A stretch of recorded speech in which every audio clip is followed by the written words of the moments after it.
Jedna.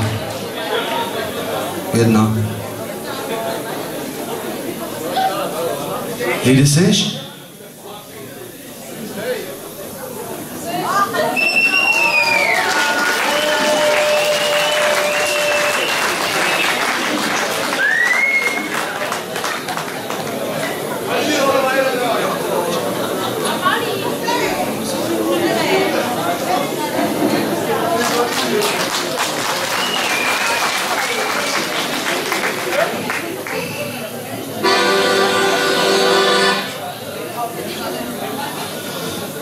Dobré večír, páni a dáme. Stalo se, že rok otekl jak ďas. A tož nové ples tady máme, ten náš mezecké zas. Včel propokne trochu té komédie a dráme, kterou budem chtět tady potěšet vás. A kdo jiné to zvládne, než soubor známé, Lihoš a jeho parta jsou tady zas.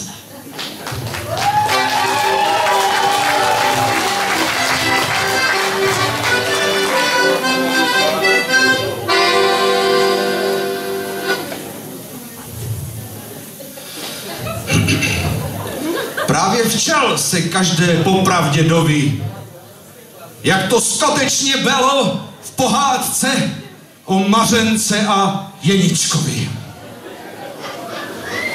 Tož otište se teďka všetci, ať příběh může v klidu nastat, slibujem, že budem stroční a potom půjdem zase chlastat.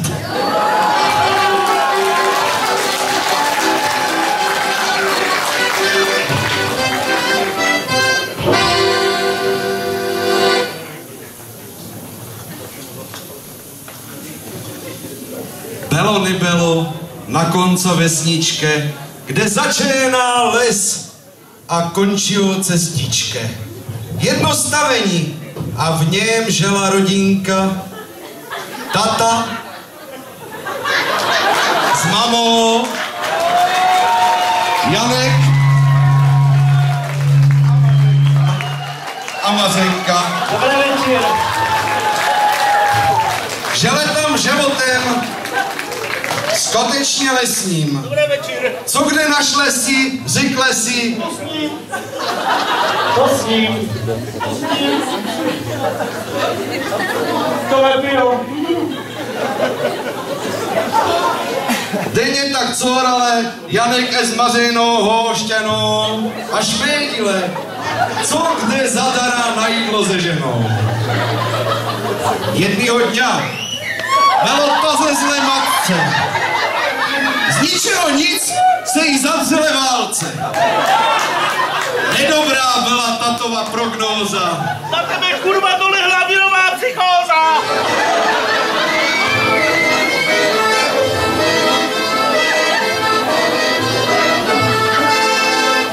Tata nemohl, protože starý kozel, tož poslal děcka. Ať máte žrádla ozyl. Půjdete do lesa, o kterým vedou se drbe. Že rostou tam bylené, co mají fakt dobrý prde.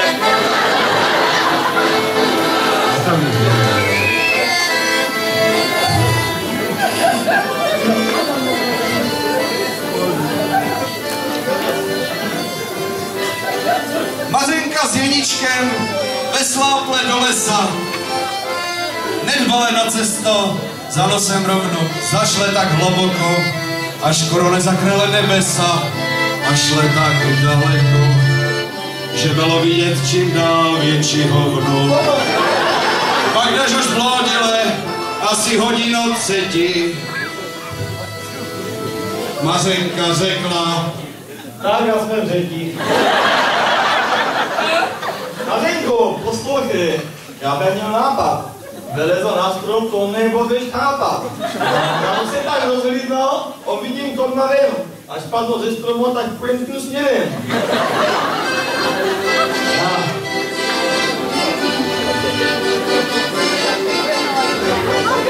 a pak šrábe si podá vína na špičku. A dívá, všade dokola, ale jenom les, zas jenom s lesem splý.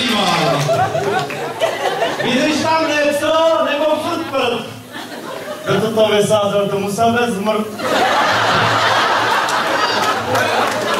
Nemáme ani to. Naše svačenko. Krejc chleba, cibulu, tlačenko.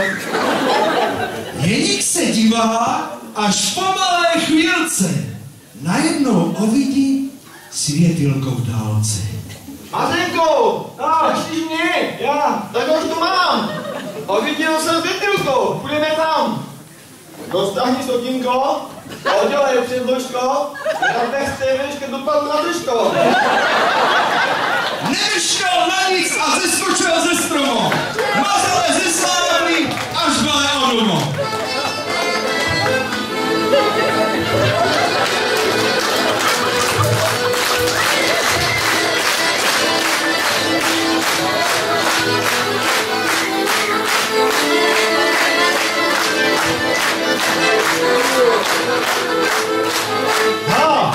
Divné je to spělníko.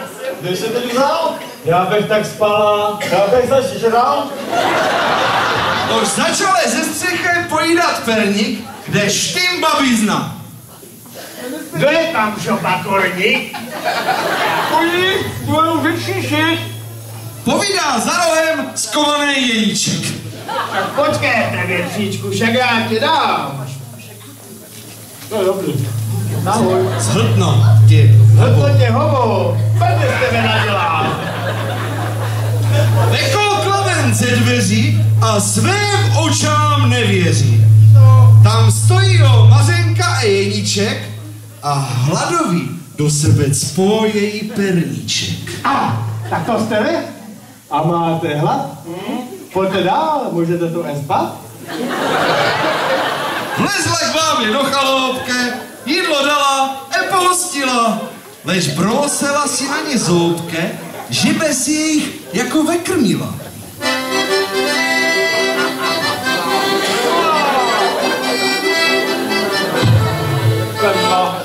Víc.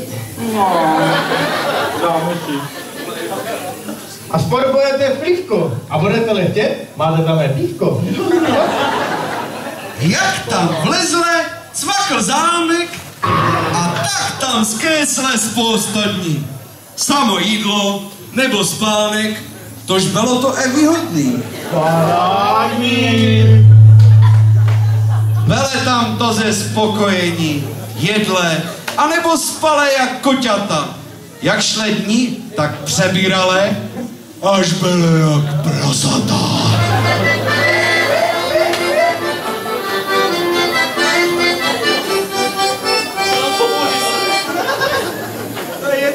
Děťátka moje, pojďte ven, ať nevyčkáme s obědem. Věhrode masa a umaro, potásile se ven z chlívka. Snad byly aj pak pod parou, jak tam lopale ten pívka. Bába nachystala pec a vymázla si pikáč. Posaďte se, dneska to bude jináč. Ale děcka, byly mazanější. Bábo, co to říkáš? Jaký je pikáč? Co to je? Co to od nás, kurva, čekáš? Ty předtím, jak se nás neponeslíš. Já na ním ještě neseděl. Ukaž ten svůj pikáč, já bych ho rád oviděl. Vy jste ještě nikdává, neviděli můj pikáč? Takže ne, jak se na něm sedí? Jedaj, lidi, já jsem myslela, že Jeníko, ty jsi větší sekáč. Někda je, ale nezná ten tvůj pikáč. Bába nohe roztahla a na pikáč si sedla. Ježíš, bábo, není možný, pesálek nedla. Traple pikáč a jí s bábou a narvali ho do pece.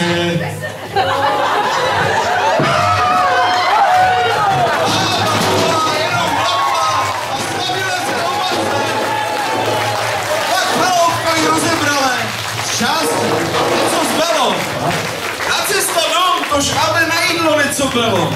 A bábe pak ještě našle a jí mapa s kompasem. Cesta dom pak byla lehká, mazale rovnou za nosem.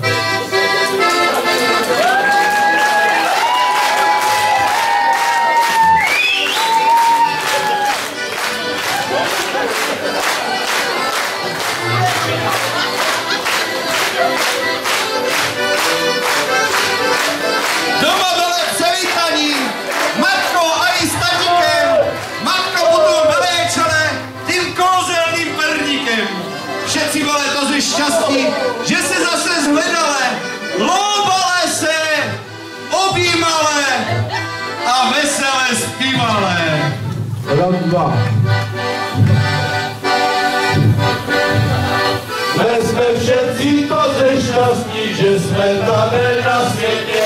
Chováme se třeba lesem, žijeme jako po hřbetě. Nevadí nám, že se třeba někde nikdo nedaří. Co se vždycky zvládem, jsme totiž nezmaří. Aj baba Jaga se k tím předala.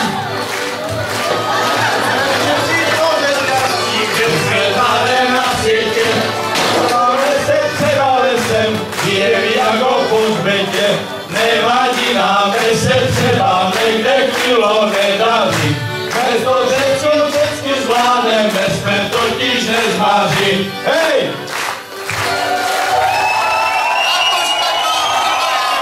A úctivě se kladíme, že je konec letojem, ale pomale to balíme. Kdyby se to nelébilo, ať se zdrží stížností, jeho dílo potěšilo, ať vyhože je možností, a pekle nás všecky, jak se patří, pohostí.